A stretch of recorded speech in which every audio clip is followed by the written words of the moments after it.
Hey guys, and welcome to Quality Shot. It's a T20 World Cup catch up with Asjad from Ross 2.0. As I'm sure everyone knows who he is, so I'm not going to introduce him too much because I'm pretty sure all our followers on Quality Shot pretty much already follow Asjad as well. Asjad, how you doing? I'm good. Super excited to discuss the T20 World Cup because certain things have happened that I'm really, really happy about. How are you doing, man? Yeah, good. I'm good. Yes, and just like you, I'm extremely happy about how it's going so far. I think as a Pakistan fan, it's been a very positive experience so far, which is good. Which is good, but and quite surprising, honestly. Yeah. But I think where Pakistan and India are at the moment, I could have easily seen it the other way around. Mm-hmm. So yeah, it's quite interesting, but we'll get into that. Obviously, Pakistan and England are both qualified now for the semi-finals. They're the first two teams to qualify, so it looks like potentially they're on a collision course to meet in the final. I guess it looks like they're probably going to top their respective groups, and then they'll obviously not meet each other in the semi-finals, but still a long way to go yet. Yeah. Obviously, in terms of people, being dumped out of the tournament, Bangladesh and Sri Lanka are no longer part of the tournament in terms of, Mm-hmm. when I say no longer part of the tournament, they can't qualify.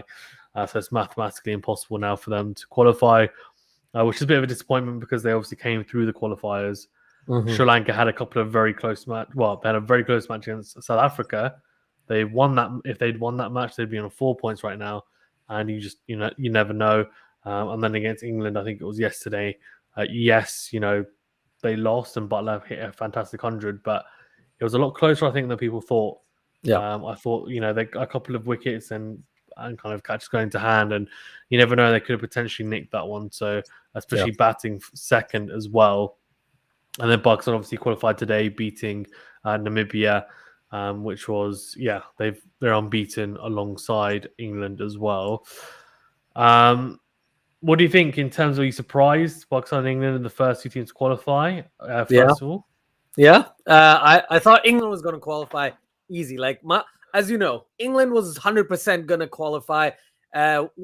Probably top two best white ball teams in the world combined, ODI and T20. So on top of that, the way they play, it actually suits T20s a lot. On top of that, they have good spinners, they have good seamers, they've got out and out pace in Mark Wood and Tamal Mills. We got change of pace as well. We got Chris Jordan, Chris Wokes, batsman galore, man. Honestly, like power hitters. That century by Joss Butler was beautifully timed. First 50 runs was 45 balls, and the next 51 were like 21 or 22 deliveries. It was beautifully done. So yeah, their side is absolutely stacked. And I didn't expect. I expected England to easily qualify for the semis, but Pakistan, man, Pakistan qualifying, Pakistan unbeaten, right? Something that I was like, no, Pakistan's going to lose at least one, probably to India, but then it'll be a tough game against New Zealand and Afghanistan. Nope, they're like, done and dusted. Let's just qualify quite easily. Like, alhamdulillah, like, I'm so happy. Pakistan, this is like, I've been reading a lot. I've been trying to remember things. 2007 T20 World Cup and 1999 50 over World Cup. The only two times that I can remember where Pakistan looked dominant, right? And it's a feeling I don't know. I haven't felt this feeling in 14 years, Fazan.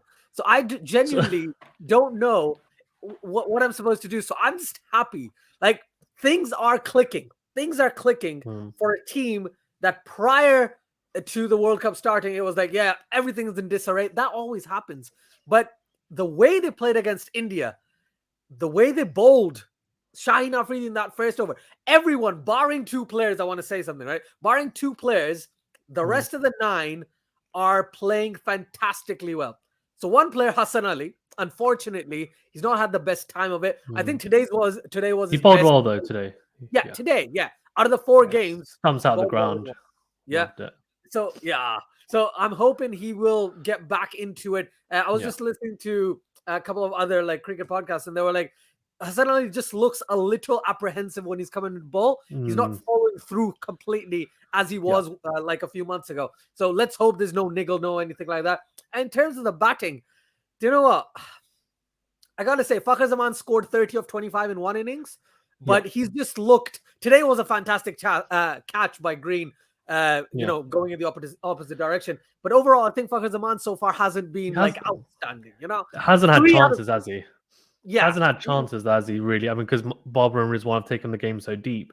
Yeah. And then obviously against India as well, didn't get a chance. Sorry, Indian fans. But basically, Fakhar Zaman has just been, I get what you mean, but I think he will come good if we really do need him. So I'm not super worried about him.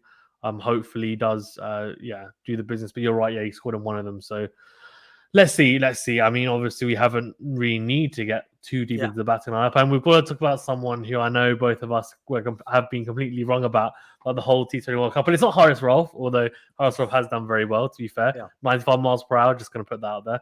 Haris Rauf bowling absolute rapid wheels, as you'd say. But Asif Ali, obviously, both of us alongside Chacha Iftikhar, we don't really rate them whatsoever.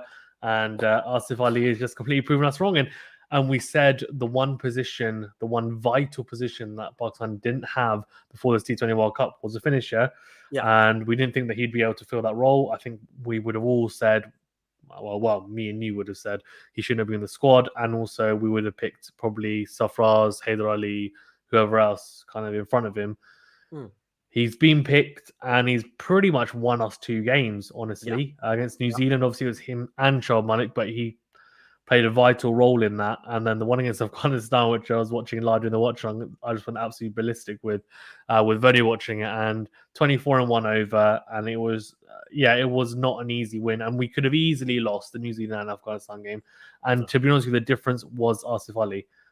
So look, props to him, and it's amazing to see us have someone who's able to step up and do that. I don't think we've had someone like that for quite some time, honestly, in terms of finishing, someone being able to finish like that in games for a couple of years now anyway. So definitely a missing part of the team. Obviously, his confidence is there, which is only a positive, and hopefully continues to do so, because he's not a slogger, if that makes sense.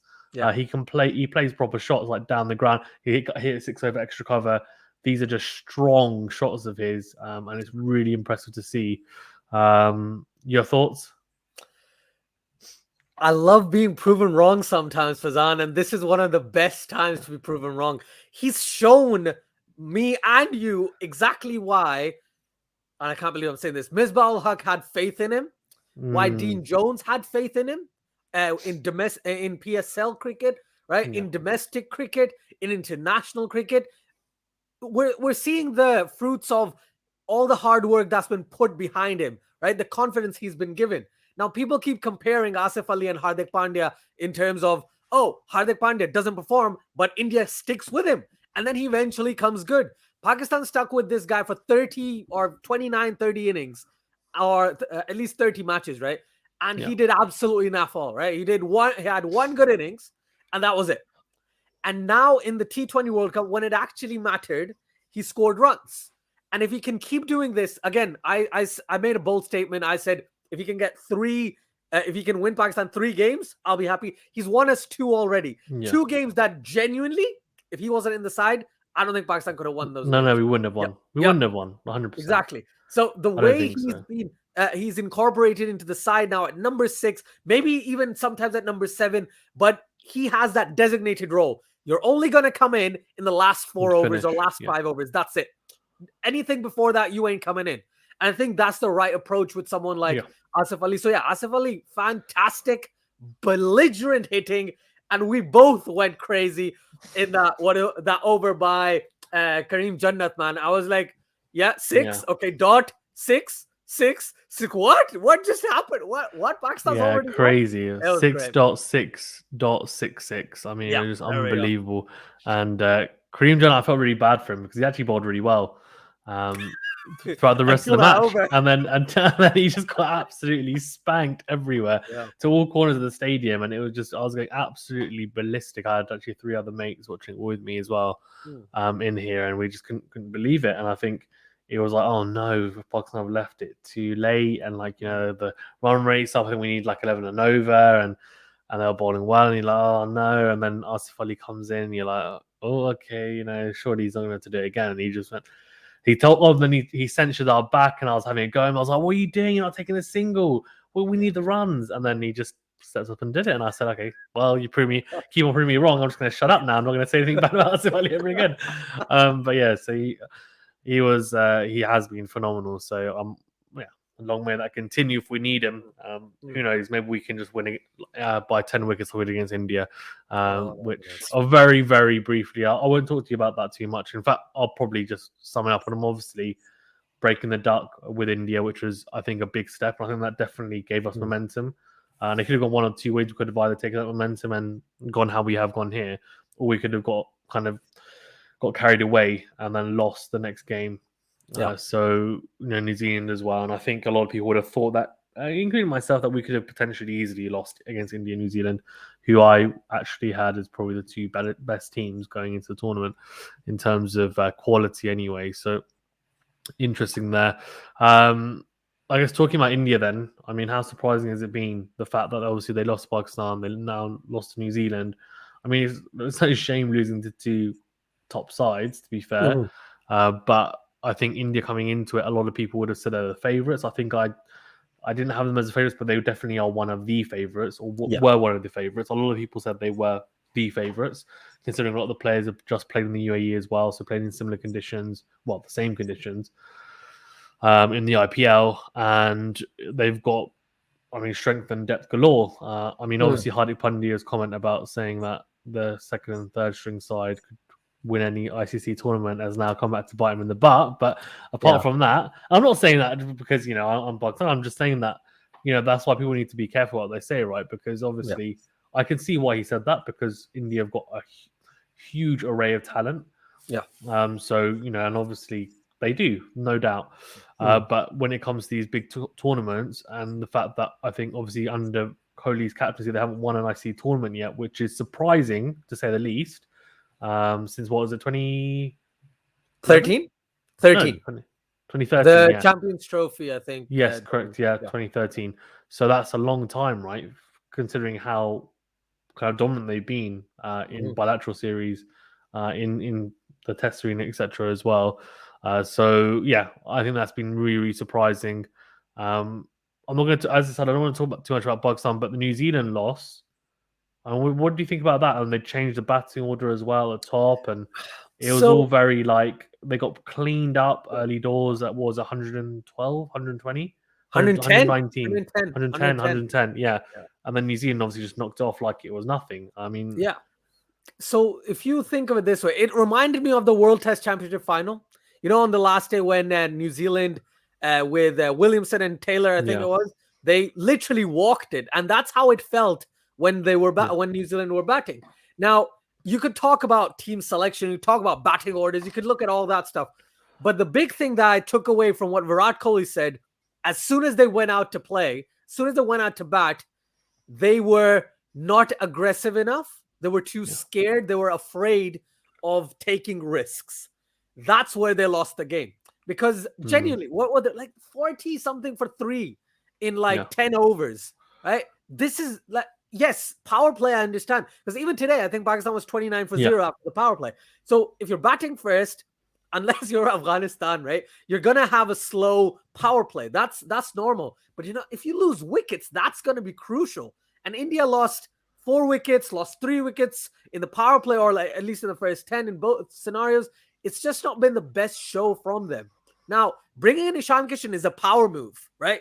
He can potentially give you 50 off 20 balls, right? Opening the batting. But the issue is, if you put Rohit Sharma down, I was so surprised, because I thought if they play Ishan Kishan and Sky has an injury or he has some sort of back spasm or something, maybe you play Ishan Kishan and Rohit Sharma at the top because they play together in the Mumbai Indians. And then KL Rahul comes in at 4. They could potentially kind of toggle the way their batting order works. But they actually went with KL Rahul and Ishan Kishan. Ishan Kishan got 4 off 8. Rahul got 18 off 20. Rohit Sharma got dropped, then scored 14 off 18, something like that. Virat Kohli got 9 off 17, trying to hit Ish Sodhi. So the way they played was just a bit apprehensive. And Kohli said something really smart as well. He said, when I tried to attack, I got out. When Rishabh tried to attack, he got out. The only person who tried to attack and didn't get out was Ravi Jadeja, because it was right at the death. right? And when Jadeja hits, Jadeja can actually play really good shots. So India's batting has been really, really weak. Now, on top of that, they were only scoring 110 runs, somewhere where there is due. The bowlers aren't to blame. Yes, the bowlers the bowlers have got no chance. Right, Bowlers have they've got only no taken chance. 2 wickets. They've taken 2 wickets in 2 games. Everyone's talking about India's bowling sucks. No, it's not that their bowling sucks. It's the fact that they had genuinely nothing to defend in that second game, and Bumrah just bowled well. Everyone else didn't look the same, but Bumrah really bowled well. In that first game, you gotta give it to Pakistan. They just outplayed India in that particular game. And that's why Rizwan and Babar gave absolutely nothing to those two, to the Indian bowlers. So you can't just blame the Indian bowling. I think that was Pakistan playing really well. And in that game, in the New Zealand game, India just, they didn't have much to defend. And they came out scared once again. 110, you can't defend that, especially with the conditions they're playing in. Yeah, Babar is one. I mean, they haven't. I mean, if you look at their record, I think it's phenomenal the amount of 50+ stands they've had. Yeah, it's crazy. Yeah, which is unbelievable, right? So, and also they're the second and third highest run scorers in the tournament. So that kind of says a lot. That they score the bulk of runs for Pakistan, not because we don't have. Yes, we do have talent, but they no doubt are the 2 best batsmen in the lineup, and they do a phenomenal job for us. So I don't think that there's too much shame in that. But the New Zealand one was, it was weird. I think Rohit Sharma got dropped on his first ball trying to hook. And then after that, he was a bit like, oh, maybe I shouldn't do that, because that would have then been a hat-trick opportunity for Bolt. And that could have been a lot worse for India, right? So they kind of, they limped really to 110, which was a big disappointment. A lot of the wickets were just, it was weird. They just hinged straight to the fielders on the boundary, like picking them. I don't know whether it's just one of those days, but then you say that, but then they lost to Pakistan, so you're just like, I don't know. But I mean, how important is it? They barely have a chance really to qualify, but it's still possible if they smash Afghanistan, smash Namibia, smash Scotland, and then Afghanistan potentially beat New Zealand, and then there's all these different permutations. But basically, they need things to go their way. Exactly that. Exactly what you said needs to happen for India to qualify. In any other scenario, India's out of it. And I pegged India, England, West Indies, and Pakistan/New Zealand to qualify. And the way it's going, it might actually be Pakistan and Afghanistan that qualify from this group. Yeah, because Afghanistan's been absolutely brilliant as well. They've been great. Right? They've been outstanding. I hope they do, actually. Yeah. I hope they do. Yeah. For the country, and just because I think it would be refreshing, really. And I actually picked New Zealand before the tournament. I think it was, and because I said it ages ago, and I just thought I'd stick with it. But Afghanistan, the only issue is that obviously they then realistically, if they want to go through, they have to beat India tomorrow. Yeah, exactly. They have to, right? That's going to be a huge game. I mean, how do you see that going? Do you know what? If Mujib is fit, I think Afghanistan. I can't believe I'm saying this, but I think it's 50-50 Mujib is fit. Yes, Asghar Afghan has now retired. There was this bowler who played against Namibia on Sunday, Hamid Hassan. Dude, that guy's good. He's pretty good. I know they brought in Ashraf as a replacement for Afghan, but I think Hamid Hassan might play, and their bowling is going to be fantastic. They bat till 9 as well, with Rashid Khan coming in at number 9. So they've got an interesting lineup there. If Mujibur Rahman is fit, I can't believe I'm saying this. I think Afghanistan might take it. Afghanistan just might take it tomorrow. No, I agree. I think they've got momentum in India. It depends though, right? Sometimes I thought it would be with... Yeah, the toss is obviously, is a big factor. Obviously, chasing second or the Pakistan today. I mean, look, obviously it's Namibia's, and I don't want to say it's Namibia as if they're not a good side, but there is definitely a golfing class there. So they chose to bat first, Pakistan, which most people haven't done, apart from Bangladesh. What were you doing, Bangladesh against England? Mahmudullah, who batted first, and that was complete, absolute shambles. And they got absolutely skittled today against South Africa, but the less said about that, the better. Bangladesh and Sri Lanka, surprised that they haven't put up more of a fight in that group. Or Sri Lanka have a little bit, as I said previously, but Bangladesh have been really, really poor. Only one win against the test playing nation. It was West Indies. I don't even think that was in the Super 12s or Super 10s. I think it was in the qualifying at one of the tournaments. So they haven't. From what I know, they haven't won a single game in one of the, the proper groups, or whatever you want to call it, Super 10s, Super 12s, in a T20 tournament. I mean, what do you think, Ash? I mean, that to me is a shocking stat, and they've got a good enough side that they should be mid-table. Should be mid-table. The issue is they lost their best opener before the World Cup, called Tommy Mukbal, Yeah, right? And prior to this World Cup, yes, they haven't been the greatest, but I genuinely thought Bangladesh might actually pull off a couple of wins, yeah, similar to Sri Lanka, right? Because they've got such great talent. Now Shakib Al Hasan is unfit, right? Saifuddin is unfit. They rested the Fizz against Sri Lanka, against South Africa today for some apparent reason. Maybe it's just because they're like, there's no way we're going to qualify, right? yeah. Let's just play some other players. But yeah, I've been quite disappointed with Bangladesh. Like you said about Sri Lanka, they showed fight. Bangladesh, I haven't seen that fight from them. Even in that England game where I was like, they're doing okay, but they weren't doing okay. They were doing like just the bare minimum to survive in that particular game as well.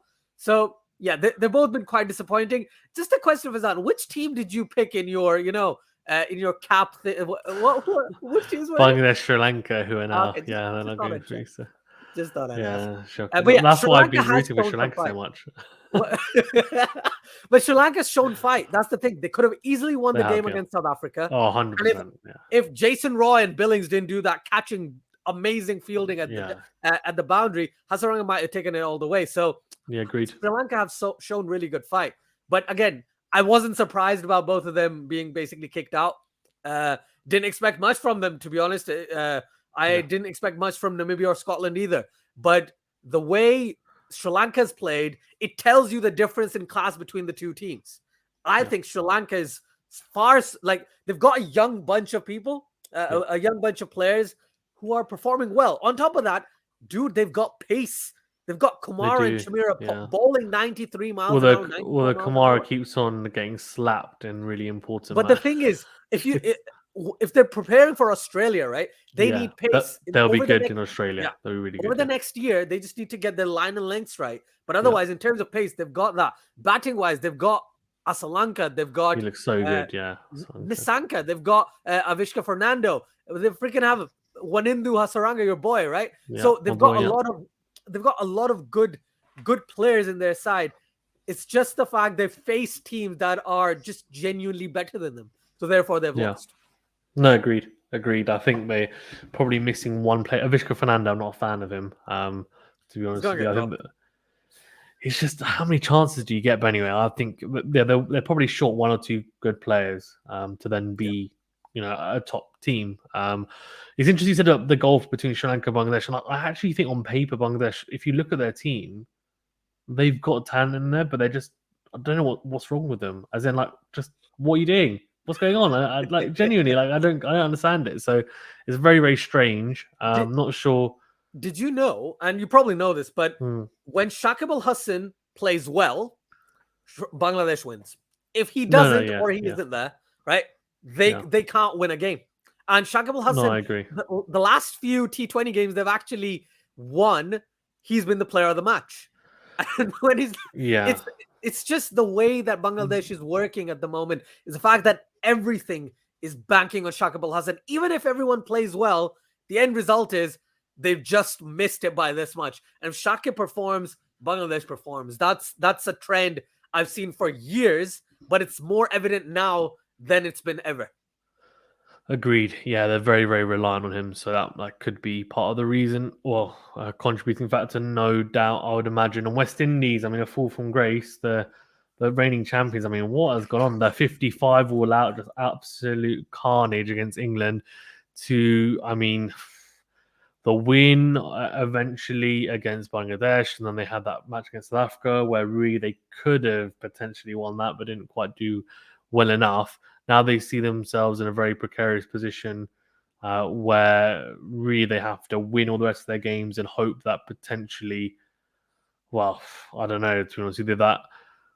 I mean, the issue that they have is that West Indies do face South Africa, so then they have to hope that, okay, we win the next two games, South Africa lose their next two games, and we kind of squeak through on run rate and hope that Australia don't win any more matches. I mean, I don't know how they're going to do that.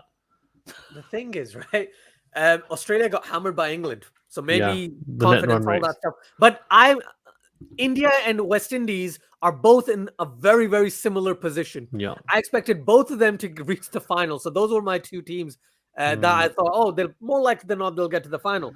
But yeah, West Indies are in that type of situation where they need to win everything and just hope beyond hope. Their run rate is terrible, right? Because of that 55 all out, right? Yeah, The net minus run rate, 1.598 I've got here. right? And To be honest, Australia's run rate is what? Just confirm. It's like minus 0.7 or something. Yeah, minus 0.627. Yeah. There we go. Right. And South Africa is above zero. Plus 0.74. Yeah. Right. So South Africa and England are most probably going to qualify. If South Agreed, Africa wins all their games, Australia wins all their games, South Africa's just going to go through. West Indies, their team is just not clicking. They have stars. They have match winners in their side. When's the last time you saw these guys play together? Probably prior to the series just before the World Cup. I don't know, like 2017, right?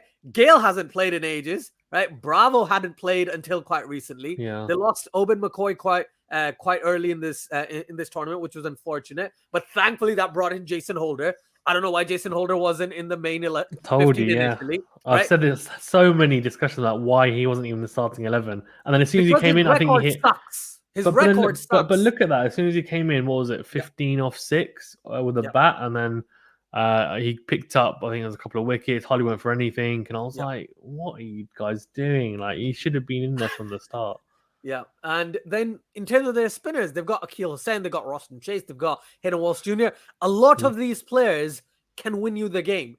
It's just they're not clicking. These conditions should have been ideal for the West Indian players, but for some reason, it's just not working for them. I would like to see West Indies in their next game, hopefully win the toss and chase, because I want to see how that goes. Because if my memory serves right, I don't think they've chased apart from the Bangladesh game, right? And they won that game.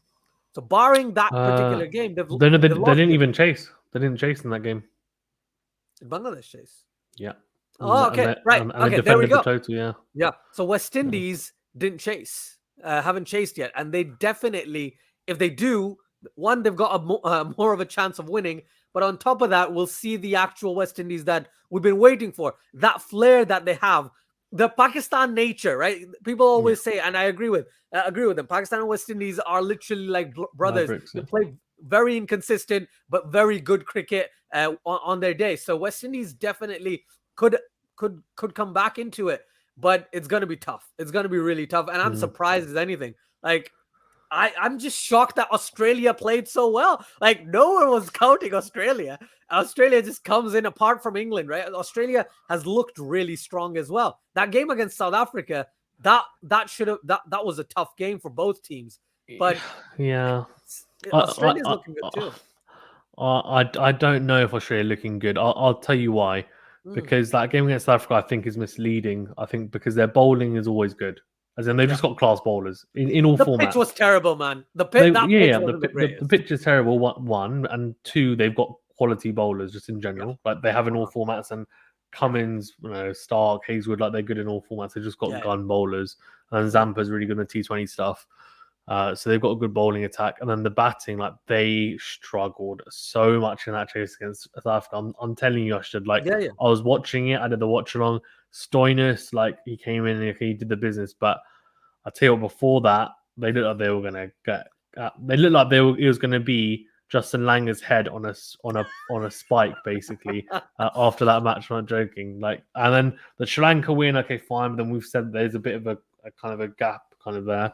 And Warner had a blinder, although Kusal Pereira dropped an absolute dolly, one of the easiest catches you will ever see in your life. When he was on about 12. So that could have changed it as well.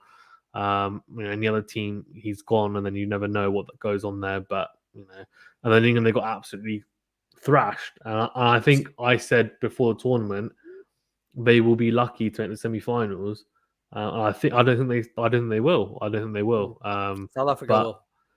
Yeah, but Australia, I think I'm not surprised by their results, if that makes sense. The South Africa one I thought is a toss of a coin. And then Sri Lanka, you kind of expect them to win that one. In England, I thought they would get spanked. And that's kind of what happened.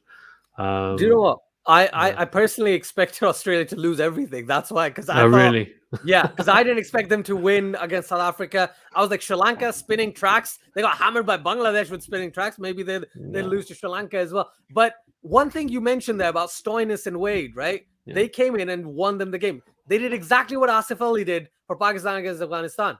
So what I'm trying to say is Australia, to me, have performed a lot better than I expected them to. So Oh, for really? that reason, I've thought, oh, Australia's done pretty Yeah. well. But overall, yes, South Africa has looked more dominant. South Africa's bowling, not just today, but Nortje and Rabada, man. Nortje is just Nortje. So good. I love seeing Nortje bowl sometimes, man. Oh, he's brilliant. He's so good. Nortje and Rabada just class. I mean, they really are. And then they've got Shamsi and Maharaj. And it's just like it's great. And then Pretorius with the change ups. I mean, they've got a good bowling attack. You know, the batting. They're not as bad as I think people think they are.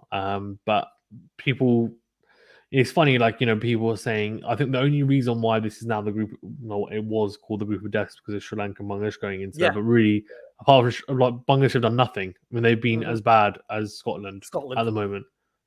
So whereas and Sri Lanka, you know, I mean, yes, they've done pretty well, but then Namibia on the same amount of points as them at the moment. So that kind of doesn't say too much, right? So what I'm trying to say is that New Zealand and India and Pakistan, I think, are potentially 3 out of the 4 strongest teams in the whole competition. Like I would be scared for Australia if they come against Afghanistan. I'd be scared for West Indies if they come against Afghanistan. I'd be scared for South Africa if they come against Afghanistan. England, okay, fine, like England, right? But apart from England, I think that all the other group teams would have lost to Afghanistan. Yeah. I don't think that group is that strong. So it's interesting, you know, how people kind of perceive it, and you think more about historical results and teams rather than the current situation. But Australia, not a T20 side. They haven't really built their side for T20s. That's a problem.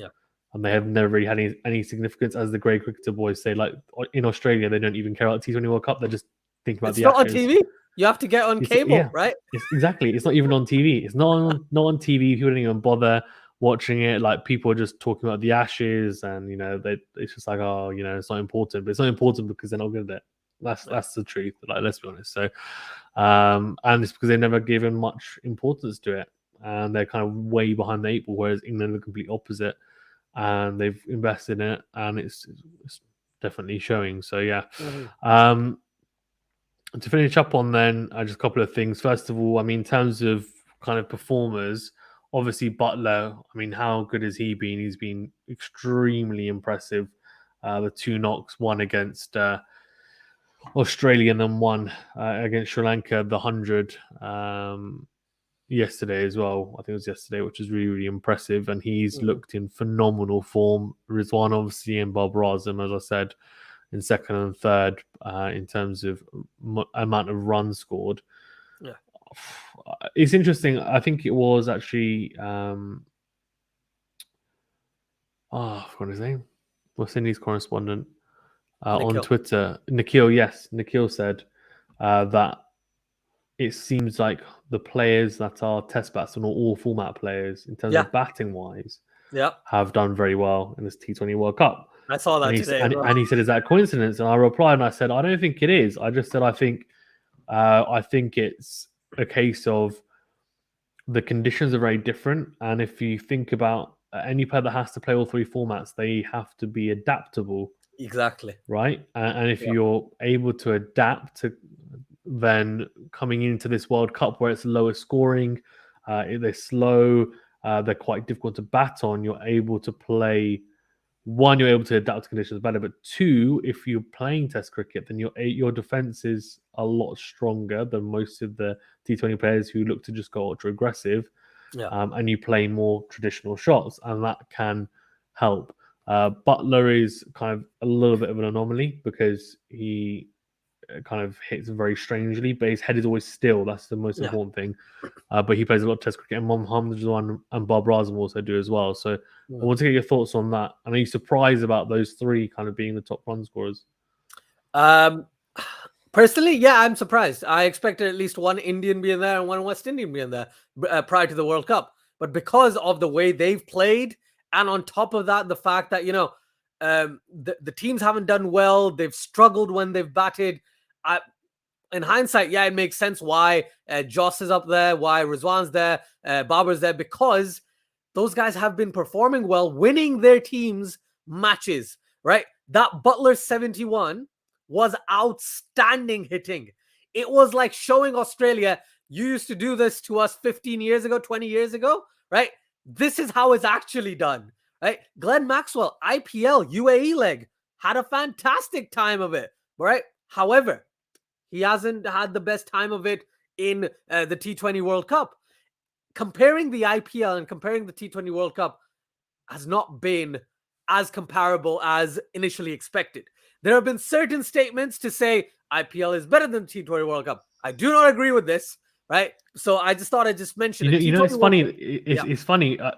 Just quickly, sorry, on that. It's funny because there's actually been a couple of subscribers who have said to me that look, there's loads of data saying that IPL is the best quality cricket. And I remember being so outraged by it and saying to them, no, I will never, ever believe that. I said, like, T20 World Cups, no, ODI World Cups, international cricket is the pinnacle. When they sent me over an article, and it was quite interesting, and I was reading it. And I think the biggest issue, and maybe this will kind of feed into what you're going to say as well, is that Ravi Para mentioned that the biggest issue with the IPL is that the players that play in it, obviously, they can't play for any other franchise if they're Indian, right? So Kohli only plays in those same conditions every single year in T20 cricket, that is, anyway. And they didn't get any exposure to anything else. Whereas you see the Pakistani players, the English players, they all get exposed to different conditions. Do you think that's a big factor as well? In one, how India play, but two, in terms of IPL players as well. Yeah, that could definitely be the case. This is the thing, they're probably fatigued out, man, these guys, right? They're not in the best state of mind. They've been in a bubble for ages and ages. And a lot of people, yes, I understand where they're coming from. But for me, again, international cricket over franchise cricket. That's just how maybe that's an old-fashioned way to think about it.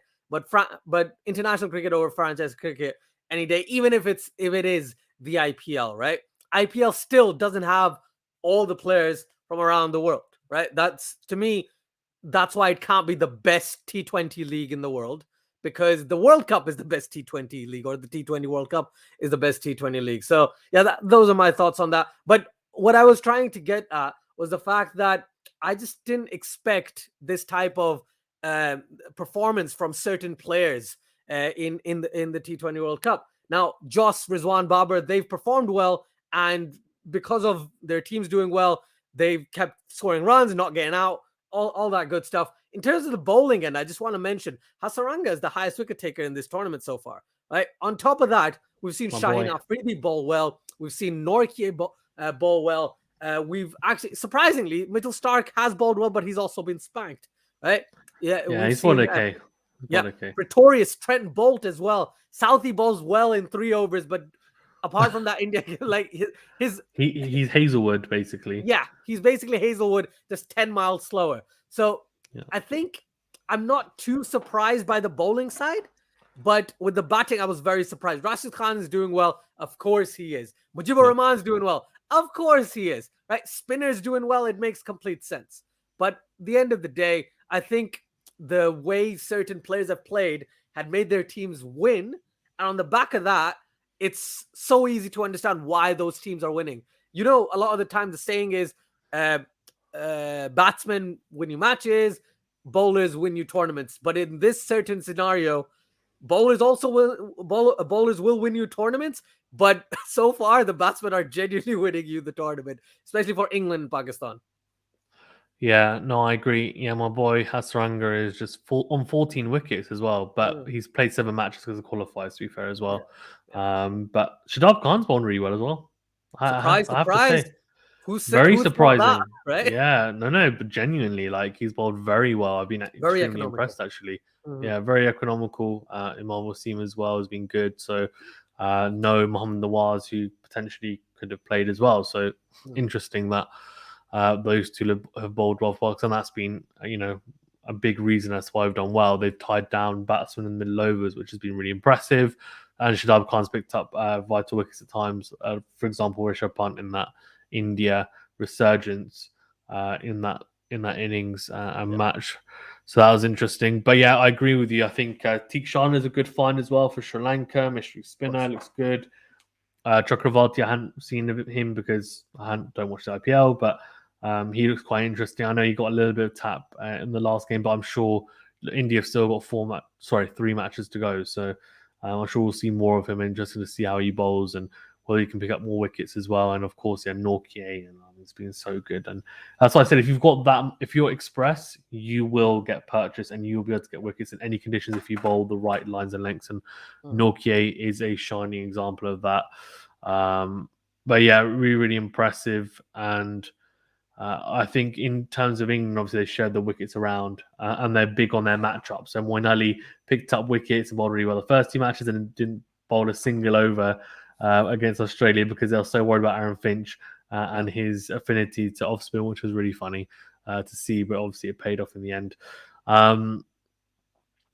Finally, then, in terms of predictions, who are your semi-finalists and who do you think makes the final? Obviously, Pakistan, England are the 2 semi-finalists. From Group 1, I will go South Africa. I think South Africa is going to qualify. From Group 2, I'm going to go a bit wild. I'm going to say Afghanistan is going to qualify. I've got a feeling. I'm getting that feeling right now that, yes, New Zealand might play really well throughout, right? But I think Afghanistan might be the team that actually qualifies through. And in terms of the final, I think expectation is Pakistan-England final and Pakistan wins. But it's going to be tough. Beating England is going to be the toughest thing Pakistan can do. So if everything goes to plan, I think it'll be a Pakistan-England final. Yeah, I agree. I think it's trending towards that, but we shall see. I'm actually quite worried about South Africa. I think they're the only other team apart from England that I would be worried about, and it's because of Shamsi and Maharaj. I know. You mean Babar Azam getting out machine? Yeah. That's basically it. Yeah, the Babar Azam getting out machine. That's exactly it. I was literally about to say that. Babar Azam seems to love getting out to Maharaj, and Shamsi just seems to be an absolute nightmare to face. So, and then they've got Nortje and Rabada, so it doesn't get any easier. So yeah, here we go. Good luck to you. But yeah, I think I agree with you. I think it'll be that. And in terms of if Pakistan do play England, I think we need to get Butler out so early, and then you have to get Butler, then you have to get Roy. You have to get everyone out, bowl them out, and then Morgan's just got runs as well. Great, thank you Sri Lanka for letting Morgan get runs. That's not helpful at all. And then Moeen Ali's been in good form before as well, and you're like, great. Livingston has been in great form, but I'm sure he'll probably get some runs before then as well. So you're just like, it's just never ending, to be honest with you. But yeah, we'll see. I hope Pakistan can do the business, but yeah, semi-finals will be interesting. I really hope Afghanistan do it. I hope they do as well. I'll probably I'll go with the same as you, to be honest with you, because I think South Africa will definitely make it through. Well, they should, and Afghanistan, I think, let's see if they can shock the world. And what a story it would be as well, to be honest with you. Their first ever semi-final, obviously because of what's going on in the country as well. It would be a really good story. And if any other team, if I wanted any other team to win it apart from Pakistan right now, it'd probably be Afghanistan, even though we're from the UK, because of the situation. But yeah, anything else, Asjad, before we wrap up? No, that's everything. Thank you so much for having me on. Please, everyone, do like, share, and subscribe to Quality Shot and Cricket for Us too. I know when you get a chance. And no, it's been fun, man. Thank you so much for having me. Yeah, I probably should have said that at the start. I always forget. But yeah, that's fine. Yeah, thank you, Ash, for being on as always. And yeah, guys, please do, as I just said, like and subscribe to both channels. And I'm sure we'll be doing some live streams on both channels as well. So do keep an eye out for those. I think Usher will probably be doing Afghanistan and India tomorrow, at least some of it. I may do, probably won't, because of work-wise. And then obviously there's some fantastic matches coming up as well the rest of the week. And on the weekend, and of course the semi-finals will start next week. I think it's Tuesday and Thursday, and then we've got the final on Sunday, if I'm not mistaken. So that will be very exciting. Cool. Thank you very much, guys, and see you on the next video.